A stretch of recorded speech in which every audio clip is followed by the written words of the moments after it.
Bismillahirrahmanirrahim. Assalamualaikum warahmatullahi wabarakatuh. Alhamdulillahirrahmanirrahim. Wassalatu wassalamu ala asrofil anbiya'i wal mursalin wa ala alihi wa ashabihi ajmain amma ba'd.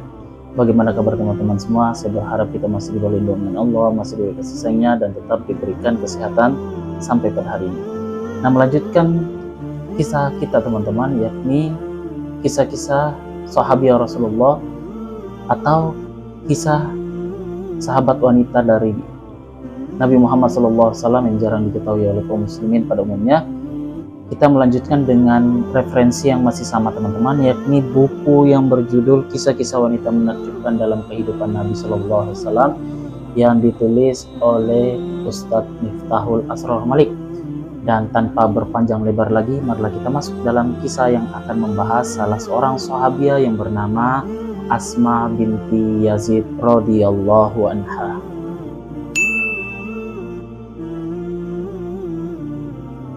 Teman-teman sekalian, nama beliau adalah Asma binti Yazid bin As'akan bin Rafi bin Imra'ul Qais al-Ansoriya al-Ausiyah.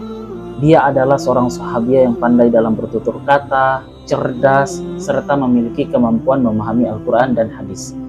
Para ahli sejarah teman-teman memberinya julukan Khotibatun Nisa, artinya oratur para wanita, karena kepandaiannya dalam berpidato, berdiskusi, dan membakar semangat dengan kata-katanya. Oleh karena itu, dia acap kali menjadi utusan dari kaum muslimah untuk menghadap Rasulullah SAW ketika mereka memiliki pertanyaan tentang suatu hukum seperti tata cara bersuci dan perkara haid, atau sekedar meminta nasihat atas suatu urusan. Jadi tidaklah mengherankan apabila dia juga termasuk sahabiah yang banyak meriwayatkan hadis-hadis Rasulullah SAW. Disebutkan teman-teman bahwa dia telah meriwayatkan sekitar 81 hadis dari Rasulullah SAW. Imam Abu Daud, Imam At-Tirmizi, Imam Nasai, dan Ibnu Majah meriwayatkan hadis darinya di dalam kitab-kitab masyhur mereka. Diriwayatkan teman-teman bahwa suatu ketika Asma binti Yazid menghadap Rasulullah SAW yang saat itu sedang bersama para sahabat. Lalu Asma binti Yazid berkata kepada Rasulullah, "Demi ayah dan ibuku, sebagai tebusan bagi Tuhan, sungguh engkau adalah utusan Allah Subhanahu wa Ta'ala, sedangkan aku adalah utusan para muslimah yang ada di belakangku. Mereka berkata seperti yang aku katakan, dan mereka berpendapat seperti pendapatku. Sesungguhnya engkau diutus kepada kaum laki-laki dan perempuan, dan kami pun beriman kepada engkau dan mengikuti engkau. Kami para perempuan terpenjara, terpingit, dan seakan-akan hanya menjadi tempat menyalurkan syahwat para lelaki dan mengandung anak mereka. Maka apakah kami bisa menyamai pahala kaum lelaki itu, wahai Rasulullah SAW?" Nah, mendengar perkataan Asma binti Yazid teman-teman, Rasulullah SAW menghadapkan wajah kepada para sahabat yang mengelilinginya seraya berkata, "Apakah kalian pernah mendengar ada seorang perempuan yang bertanya tentang agama lebih baik daripada perempuan ini?" Para sahabat teman-teman menjawab, "Wahai Rasulullah, sebelumnya kami tidak pernah menyangka bahwa ada perempuan yang mendapat petunjuk seperti ini." Selanjutnya, Rasulullah SAW menghadapkan wajah kepada Asma dan berkata, "Wahai Asma, pulanglah dan sampaikan kepada perempuan yang ada di belakangmu bahwa perbuatan baik salah seorang di antara kalian kepada suaminya dengan tujuan untuk mendapatkan ridhonya dan mengikuti persetujuannya, maka hal itu sama dengan semua pahala amal kaum lelaki yang kamu sebutkan tadi." Dalam sebuah hadis teman-teman disebutkan bahwa suatu ketika Asma memiliki atau memakai dua buah gelang emas yang cukup besar. Rasulullah SAW yang melihat itu pun berkata kepadanya, "Wahai Asma, lepaskanlah kedua gelangmu itu. Apakah kamu tidak merasa takut apabila Allah Subhanahu wa Ta'ala memakaikan gelang yang terbuat dari api neraka kepadamu?"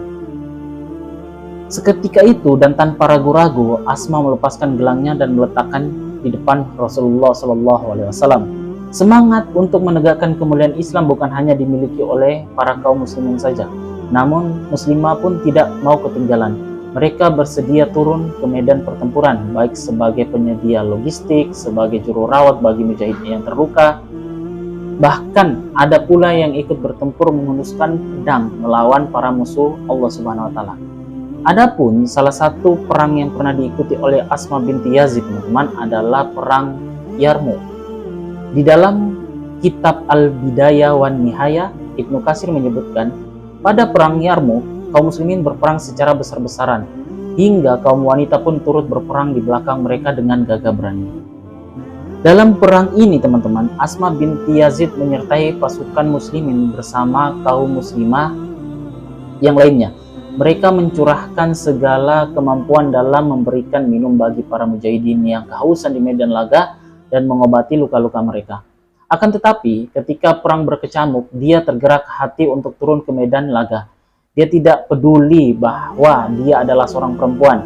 Dengan hanya bersenjatakan sebatang tiang tenda, teman-teman, tiang tenda, dia ikut ke dalam barisan tentara kaum muslimin. Bahkan disebutkan dia berhasil menghabisi 9 orang tentara Romawi. Subhanallah, Masya Allah. Dari pertempuran itu, Asma mendapatkan beberapa luka di tubuhnya, namun Allah Subhanahu wa Ta'ala masih menyelamatkannya. Disebutkan bahwa dia masih hidup selama 17 tahun setelah perang Yarmuk itu berakhir. Wallahu a'lam bishawab. Nah, teman-teman, sampai di sini kisah sahabiah yang bernama Asma binti Yazid radhiyallahu anha ini saya cukupkan, kurang lebihnya mohon dimaafkan, dan kita bertemu dalam kisah-kisah wanita menakjubkan dalam kehidupan Nabi Sallallahu Alaihi Wasallam, sahabiah yang terlupakan oleh kaum muslimin. Kurang lebihnya mohon dimaafkan. Wassalamualaikum warahmatullahi wabarakatuh.